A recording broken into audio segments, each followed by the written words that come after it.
and welcome to the PocketGamer.biz podcast Week in Mobile Games, where we discuss the week's news and provide some insights. I'm Craig Chapple, head of content at PocketGamer.biz. With me, as always, our news editor, Aaron Astle. We've had a busy week. We have been at Pocket Gamer Connects London. That took place on January 19th and 20th, but we were down a bit earlier, left a bit later. Aaron, how are you feeling? How did it all go? Yeah, feeling good. A little bit tired at this point. Ready for the weekend. I enjoyed it. Yeah, it made a change, dashing around all over the place instead of kind of sat at the desk. As much as I enjoy sitting at a desk. And yeah, obviously it was a great opportunity to catch up with a load of people I haven't seen since the last one or even the one before, and met some new people, colleagues I haven't met before, and obviously loads of industry people, and did some cool interviews with like Rovio and Scopely that at some point will be out on the site. Yeah, I think it all went well for me, at least. Yeah, enjoyed it. What about you? I had a great time. So for those that don't know, I've probably mentioned it a few times that I was ill for last year's show. I did actually make the trip down and realise what an awful mistake that was, because I was very ill, and then proceeded to be off work for about 3 weeks, which has never happened in my entire career. So I was exceptionally ill. So I missed it last time. So it was great to be back at the London event specifically. So I guess I haven't been there for 2 years now. And, probably the first time I went as a total guest was in 2017, and the event has grown just significantly since then. So it takes place at a venue called The Brewery, if you weren't there. And this year we also expanded to a place called the Barbican Centre, which is literally just around the corner. It's not far at all. Maybe it was a little bit confusing. We'll fix that a bit next year, but that was a really nice venue to sit in. But yeah, it's just so many people. I think we had the official numbers still been looked at, but it was like circa 3,000 people, which is crazy. I can't remember what the number was last year, but I think usually it's like 2,500. So it's just grown significantly, and it's become, I would say this because I work for Pocket Gamer, so I feel like it generally has become like a key part of the industry calendar now. It's like cemented its place up there with like the big shows, dare I say, like GDC and Gamescom. And London is kind of an excellent place. Lots going on, and it's a great place to kind of connect everyone together from wherever you are in the world, really. And it was really, like you said, really nice to catch up with people, see old faces, meet new people, going on a few sessions, get some really cool insights, just learn what's going on in the industry. It's like a nice way to start the year. Really sets up also the rest of the year. So yeah, had a very, very good time. So for those that listened last week, and you may or may not have noticed that after about 15 minutes, Aaron just disappears from the entire show, never to be seen again. Riverside's just decided not to record that part of Aaron and not tell anyone that was happening either. So I don't know, no idea what happened there. Good times. Right, we're going to, for this show, we're going to jump into some kind of the big trends and interesting takeaways that we had from Pocket Gamer Connects London. So if you're there or not, hopefully it'll be interesting to see basically what's going on in the industry, what people are thinking as we get into the year ahead. Before we get into all of that, I'm just going to quickly do the usual shout outs. So the usual shout out won't be PGC London this time, but we've now done that. But we have so many events happening this year. I'll run through them as quickly as possible. So, PG Connect Summit San Francisco on March 9th. Got the Dubai Game Expo Summit powered by PGC on May 20th, 21st. PG Connect Summit Malmo on May 27th. Barcelona, June 15th to 16th. We had our first one last year. It was I think it was our biggest launch of a new event that we've ever done. So we're very, very much looking forward to that. Got Shanghai, July 30th. Helsinki, which we're calling PG Connects Nordics, October 13th and 14th. Bangkok, October 27th. And we'll have Jordan in November. And we'll be doing Canary Islands in December, which will be lovely because it'll be freezing cold here in the UK. And I love to go to somewhere that's very warm. So I hopefully I'll be down for that one. Right, so as I said, we're going to basically jump into the trends of the show. So one of the things that was being talked about, and you could kind of see around the show, and I have seen some people post it on LinkedIn before we even went there, was kind of UA financing is this new trend that's coming in. So getting in investment that is ahead of time, specifically for growing your user acquisition campaigns. I remember I spoke with Akin Babiagit last year, and he was basically saying that I asked him the question, do you need to scale quickly these days, or can you do things slowly? Can you have, like, say, a slow soft launch as well? How quick do you need to scale? Can you do it slowly and sustainably? So say you've actually launched, so can you do it slowly and sustainably, or do you need to go like roughly KPIs, you just got to go for it? And I think he talked a bit about UA financing, and it's kind of like you need to be fairly quick these days. And I think it's in particular because we spoke about the trend of China before, and in China, there are these big teams. One person told me last year that like marketing teams are sometimes bigger than their design teams, and even more respected at the studios. Not to say designers aren't respected, but that's just a different kind of culture there. So that is a big trend, and now you've got these. We've had them for a while, but maybe some more companies providing those UA financing options. So we had some booths there that did that, and some people on stage talking about it. And then that feeds into the topic of user acquisition, getting more expensive. It's harder to market your games, harder to rise up the stores. And Nicholas Lovell talked about this last year at the Wigan Games Summit. He was saying, maybe you need like 50 million, really, to have a big, successful game. And that's just for UA.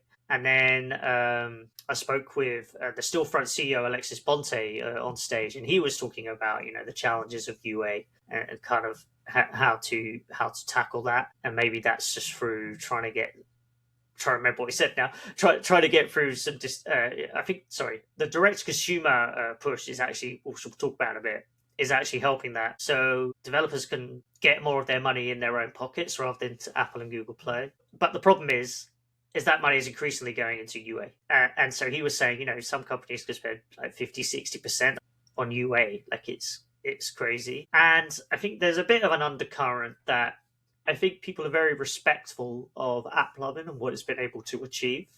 And I think there's pretty differing opinions on what it all means for the industry. I think because of the high costs now for UA and AppLovin's position in the market, I think there's some unhappiness about one company kind of started to rule the roost and the high costs associated with that. But then others, I think, are very happy because AppLovin has kind of nailed also acquisition for you. So you actually possibly get like a lot of return. I'm not a marketing expert by any means, so people please correct me if I'm wrong with some of those. But that was kind of the feelings that I was getting at the show. But yeah, a very interesting time. Did you hear anything about kind of UA, AppLovin, financing? I didn't come across much AppLovin stuff, to be honest. I guess we were purposely trying to get to different parts of the show.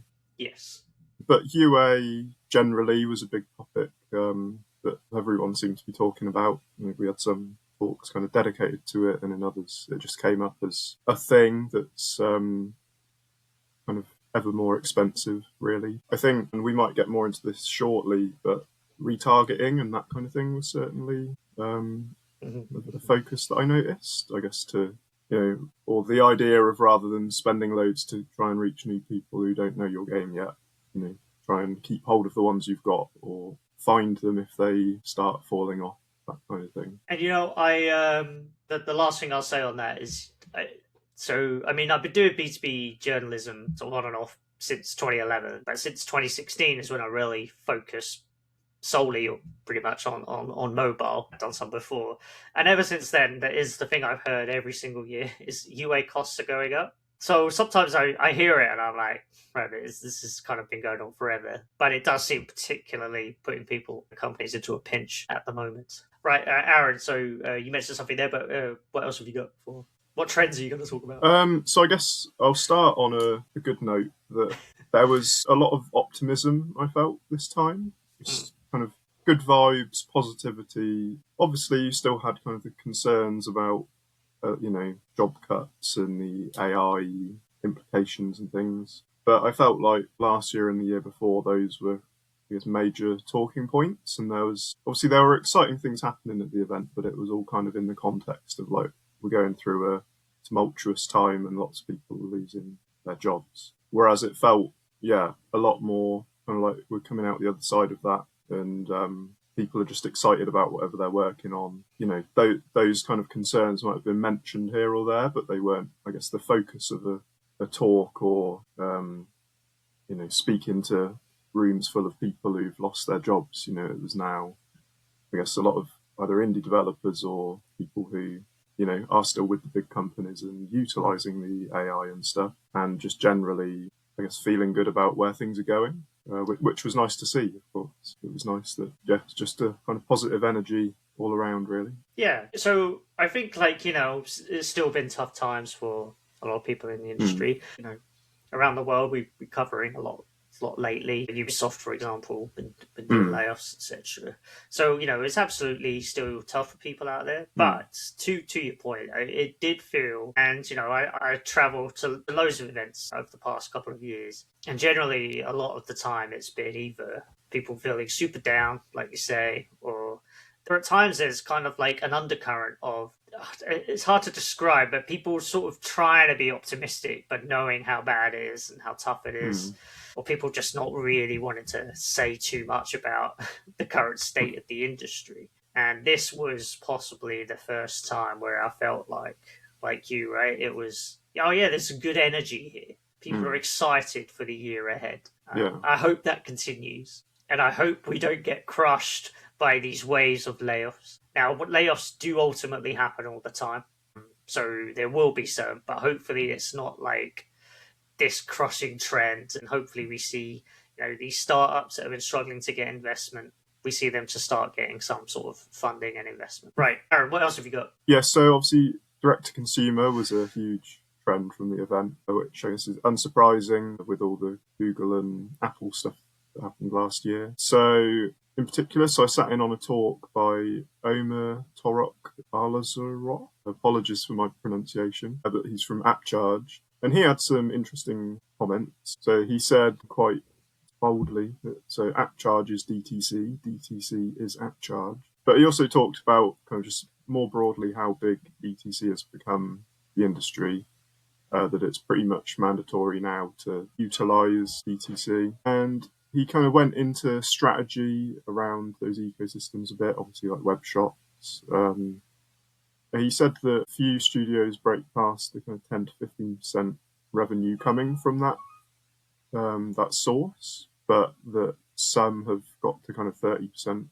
And yeah, I guess tying this in again with the retargeting thing, that's partly kind of players who keep coming back to purchase from the web shop rather than people only going to it once. And he talked about that it's a kind of fast evolving ecosystem. I guess it's still relatively new. I guess warned that whatever people are seeing working well today might not stay that way in the long run. It could change over time. But currently, stuff like keeping the brand consistent between the game and the web shop kind of helps build trust for people, because there are still players who haven't used them before, and that you need to build that trust and confidence that they're actually making a genuine purchase for the game that they're playing, and they've not been led to some dodgy scam site. Because a lot of players conversely have spent on Google Play or the App Store, so they feel quite safe and comfortable just making a purchase within the game. But yeah, he kind of talked about trying to make things as seamless as possible, as just as easy for the end user as it can be. He brought up some stats as well that were quite interesting. So just to rattle off a few from my notes, he said 79% of one-time buyers continue to purchase a second time from a web shop, and 84% who bought 3 times will end up buying a 4th time, and 87% who've bought a 4th time will buy a 5th time. So basically, once they've done it, once or more than once, it just keeps going up.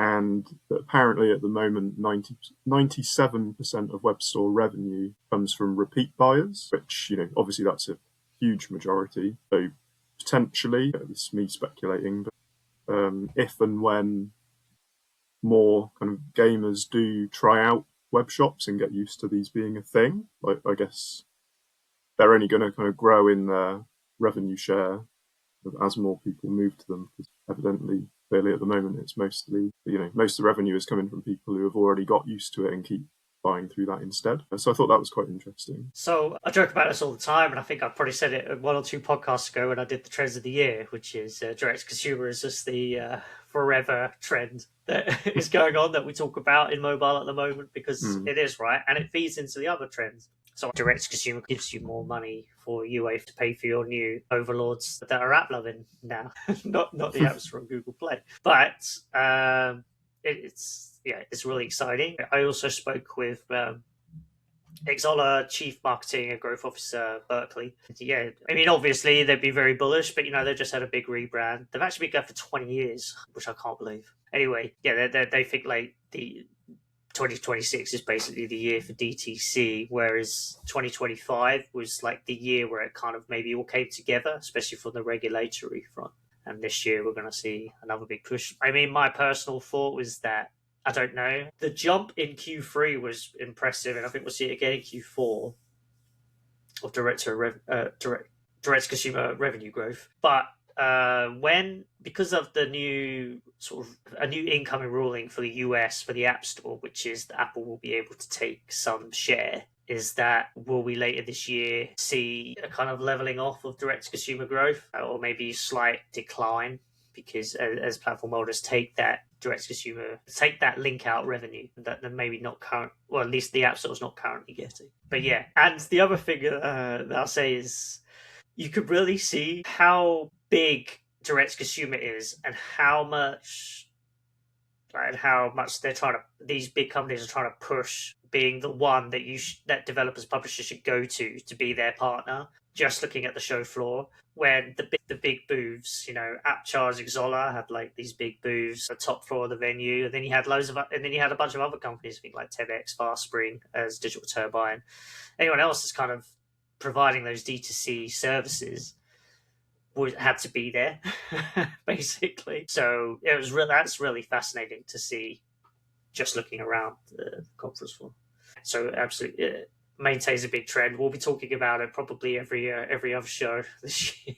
So one of the other things I wanted to talk about was there was a fantastic panel that had the UK Video Games Council members on it. So the people on the panel were Yuki CEO Nick Poole, the Games Angels founder Nick Button-Brown, Gecko co-founder Emily Bailey, Miniclip CEO Saad Choudhury, and Chucklefish CEO Donald Alowski. Now, for those that don't know, the UK Video Games Council was set up, I think it was last year, and actually, I think it was Nick Button-Brown that said actually a little bit of a rush, because they had to respond a bit to a government announcement on it, to build a closer connection between the UK games industry and policymakers in government on key issues. So each member, it's not like one voice, they all have like different opinions on stuff, and then they kind of collect these and kind of let the government know, I guess, like the pain points of the industry. And I think then the idea is to help try and work out what new policies could be brought in that the industry needs, because I think we just haven't had that close connection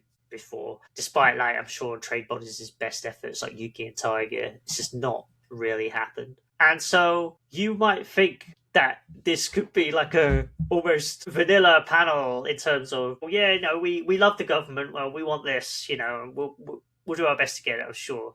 But they pulled no punches, really, in saying, like, the absolute difficulty it has been historically of getting UK government support. So Saad, again, Miniclip CEO, he said the reality of the UK games industry today is it has the talent, but none of the support that other regions in the world have. That's despite nurturing talent and having hubs of creativity for film, TV, and technology alongside games all in one place, which is very rare. And he said the UK has people that have built studios that help the country's industry grow wildly over the last 30 years.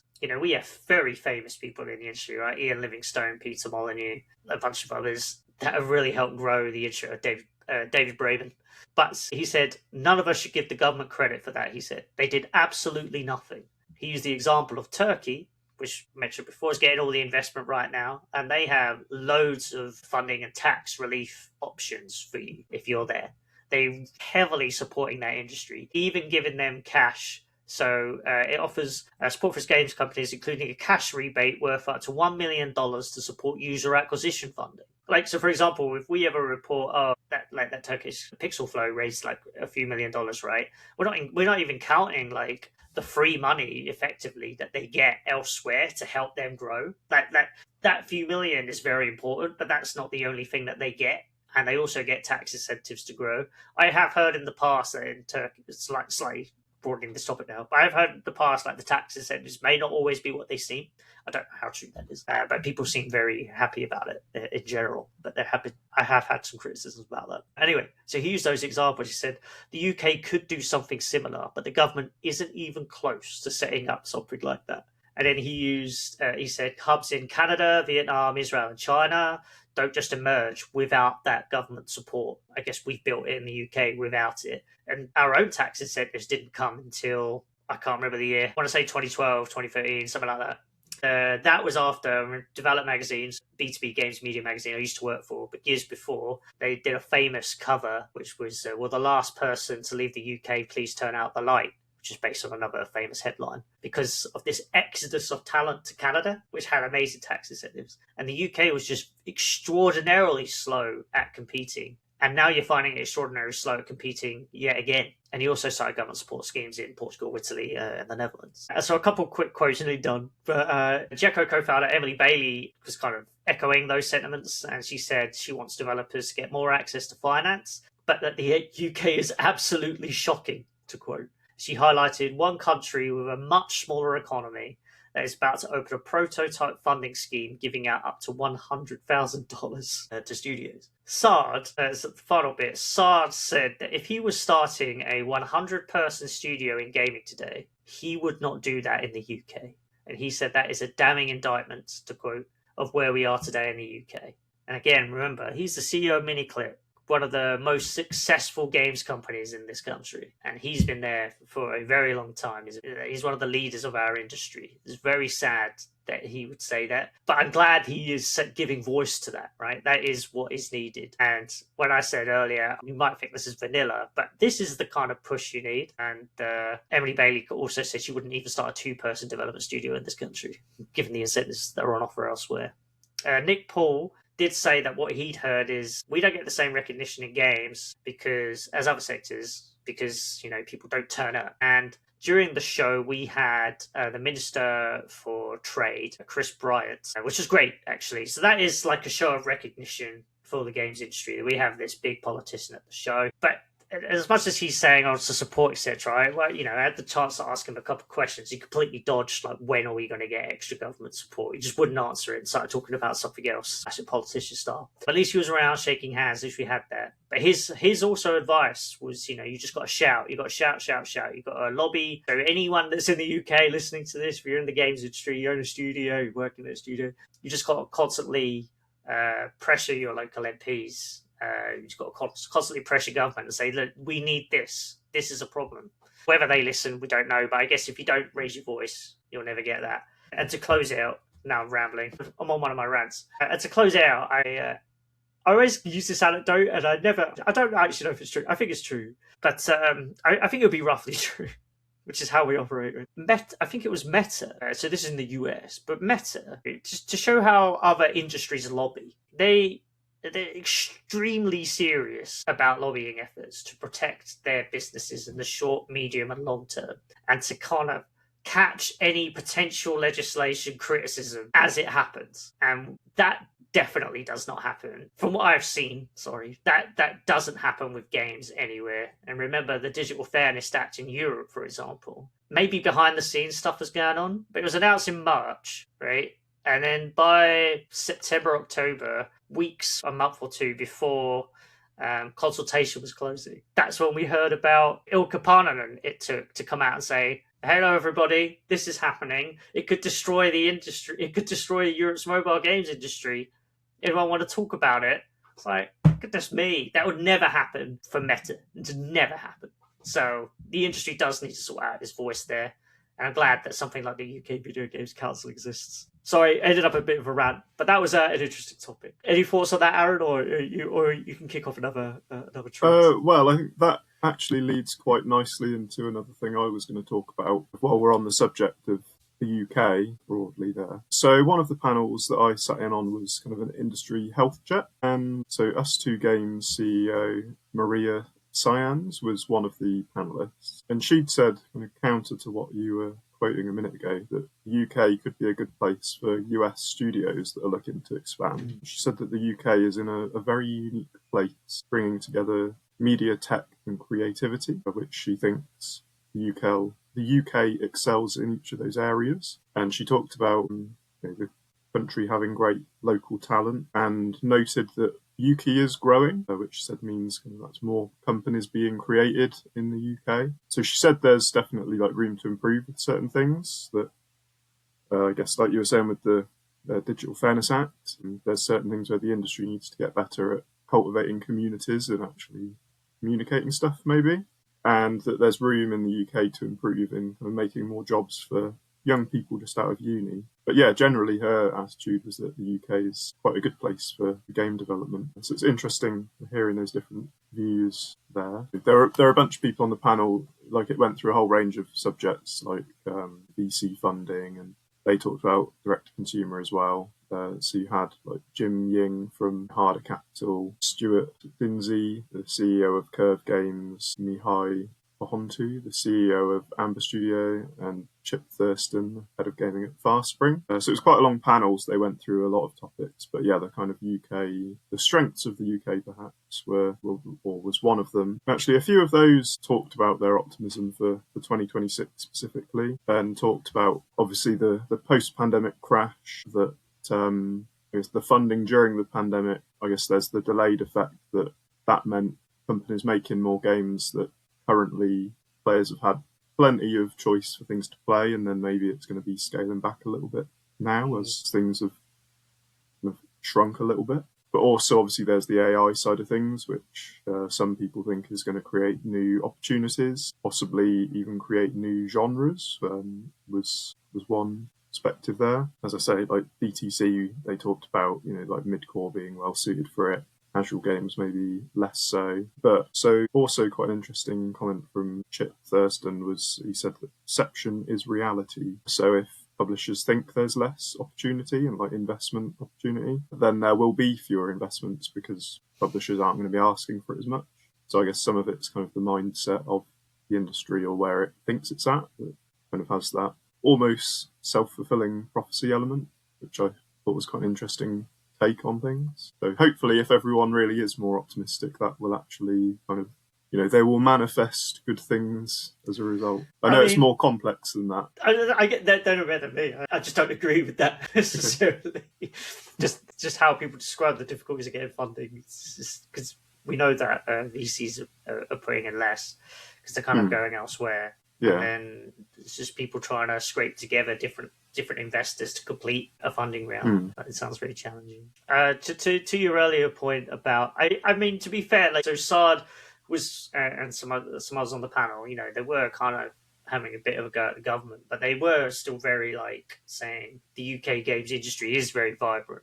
Certainly weren't putting down the industry. That wasn't the point of that. It was putting down the government support, which is not creating this great ecosystem. And I think more to the point of, if you're starting a new business, there's so much talent here and it has all that connectivity, which is something they mentioned, which you don't get that much elsewhere, which I guess is, and we're still getting companies set up here. So to her point, it's a good place for US studios. I mean, we're still getting it's not US, but we're still getting Supercell, properly launching a London studio, right? So there's plenty of talent here. It's also a good place to connect, except for Brexit, for other countries to work in. But the point was, it's for new businesses. It's the incentives. If you want to start up a 100-person team, maybe it's easier to do that elsewhere. But it certainly, the points that were made there by Maria are definitely, I would say, shared pretty widely in terms of how good the industry is. It's just you don't have the government to thank for it, whereas maybe in other countries you do. Right. I mean, there's so many takeaways we could do. I'll just name some quick ones, and maybe Aaron, you've got a couple more quick ones. But Obviously, AI was a big thing at the show. That is going to be a big thing this year. And I guess the things that I heard were kind of the same things. It's from companies anyway. It's, it's to support you, it's not to replace anybody. But then you obviously in the news, you see like a bit more extreme, but a craft on being like, voluntary redundancy program for anyone that doesn't want to do AI. Or we're explicitly, we're going to replace workers. I think that's like them just saying the quiet part out loud for big publishers. And then you also have small companies, 106, which is Susan Cummings, doing kind of really cool, interesting things using AI to make games that weren't possible before. They have a nice, kind of cool small team to do that. So there's some really interesting kind of applications of it. The debate is going to go on. We'll see where it all heads this year. Quite excited about that.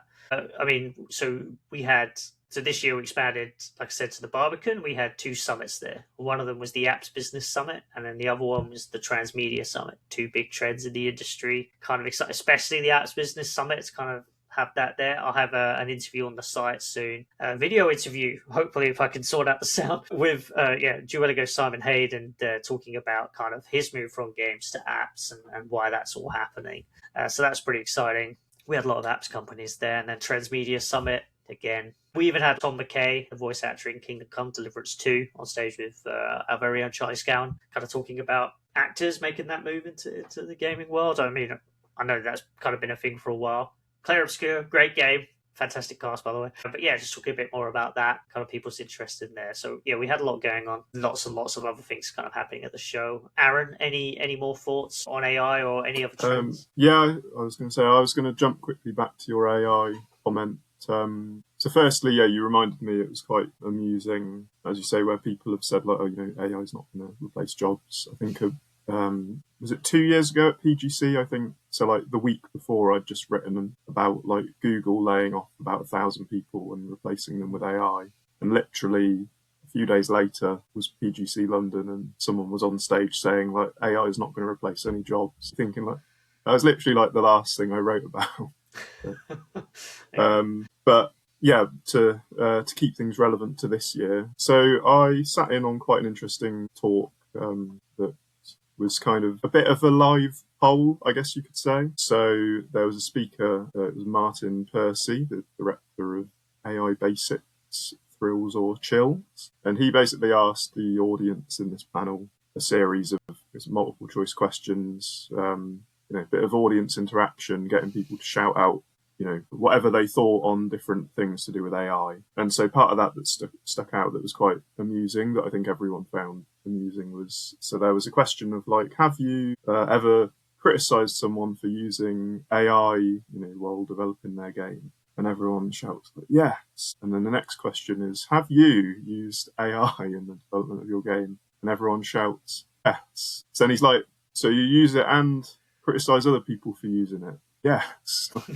It's just, I guess it's the unavoidable thing, like you can't not use it now, but it's very hard to meet the same levels without using it. I mean, I push back. I mean, you can not use it, right? Yeah. It's just that some teams are, and in certain ways, I think the debate this year is really going to ultimately centre around on what's okay, or what people think isn't okay, and then over the next few years, we'll see the results. Because they'll take a while, right? Games take a long time to make. Or in theory, be a lot quicker with AI, who knows? But we'll see, like, what only comes of it. Like, is the AI actually practical for it? Are the legal considerations, like, does it matter? Like, I've said my thoughts on that plenty of times. But, ultimately, what do the courts think? And then, what do players think?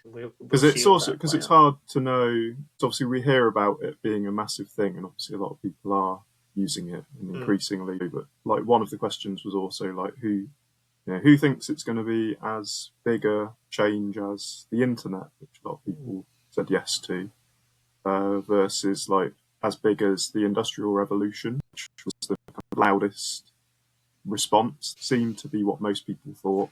And then the other option was like the next step of human evolution, which a few people said yes, whatever that means exactly. Whether they're talking cyborgs, I don't know. This is starting to get real hyperbole now. I'm getting a real picture of who was in the audience, Yeah, so I was kind of thinking like, it's hard to know, like, is some of it overhyped because, if people are really investing and going for AI, like, They want it to be a big thing, and it's kind of, maybe it's working more than like the blockchain Web3 thing that was like, people really pushing like, oh yeah, this is a huge thing, and maybe people didn't buy into that as much.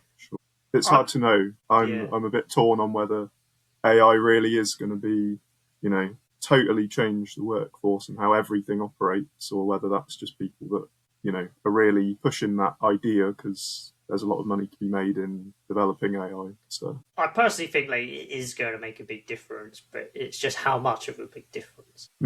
Is it really the next industrial revolution, or are these just new, slightly more helpful tools? And then I've said before, like at the moment, I think what makes a big difference, especially at big companies, is just the thoughts about its potential to do those things that, like, those questions were pointed at, the next industrial revolution. It's that they're almost preemptively like, we're going to lay off 1,000 people, let's make it work. And then we'll see where we are in a couple of years, whether they just hire all those 1,000 people, another 1,000 people back, because it all went wrong. Any other trends, Aaron? Or anything else that was interesting? Yeah, just a final quicker one from me then. So there was a talk by Gina Jackson, the Generation game, which was quite an interesting one. She made it quite an entertaining talk, going through kind of data from different organisations and places like BAFTA and different organisations that have some involvement with the games industry. It wasn't so much looking at games companies, I don't think, although there was some of that as well. But that basically, wherever she looked and got data from on people that are kind of running the show, it's all sort of largely men in their 50s or kind of women in their 40s, or a combination of the two. And kind of anyone really under 40 was just left out of the conversation, basically, and not really involved in any high-up decisions, which kind of makes sense to an extent. But she was also arguing, obviously, just age doesn't equate to kind of your skill, or being in the industry for a long time doesn't mean you're naturally going to be the best equipped to decide where it should go next and that kind of thing. And suggested there should be more involvement from people in their 20s and 30s, and I guess kind of guiding where things are going, which kind of just makes sense to me as one of the younger people that, and she also talks a little bit about AI, and that a lot of young people dislike it and feel like it's theft and stuff, but maybe the older demographics are more open to using it, which I thought that was quite interesting, that it's the younger people that aren't wanting to adopt it as much, whereas I think maybe traditionally, it's the young people getting on board with all the new tech stuff, and then everyone else is the old, like, boomer type that won't get on board. So it's kind of an interesting turnaround there, maybe. I wish I was there for the talk. I look forward to seeing the video. Well, we'll have a bunch of the videos from PGC London up on the site over the next few weeks. So if you missed it or want to see a session again or catch one you missed, then you can grab it there. But yeah, that sounds like a great talk. And I think that's one they looked at for the UK Video Games Council as well. It's got to be made up of a diverse range of people. It can't just be, or here's the top studio leaders that have been doing it for 30 years. It has to be other voices as well to actually make meaningful kind of decisions for the industry. Right. Thank you very much, Aaron. And thank you, everyone, for tuning in. I've rambled enough. Had a great time chatting about this. Had a great time at Pocket Gamer Connects London. Once again, it's our biggest show that we've ever done, and up there with the best, maybe the best. Who knows? But it was honestly fantastic. As I always say, I would say that I work here. I felt really good vibes, like you said, Aaron. It was good buzz, some good optimism thrown in, and excited for the year ahead. We'll see where it all goes. Yeah, I agree. It was a great event. I guess thanks for anyone that I saw there who is listening to this. Right. Anyway, thanks everybody. Have a good weekend. Hopefully see you at Pocket Gamer Connect soon, or at another event. And we'll see you when we see you. Have a good one. Goodbye.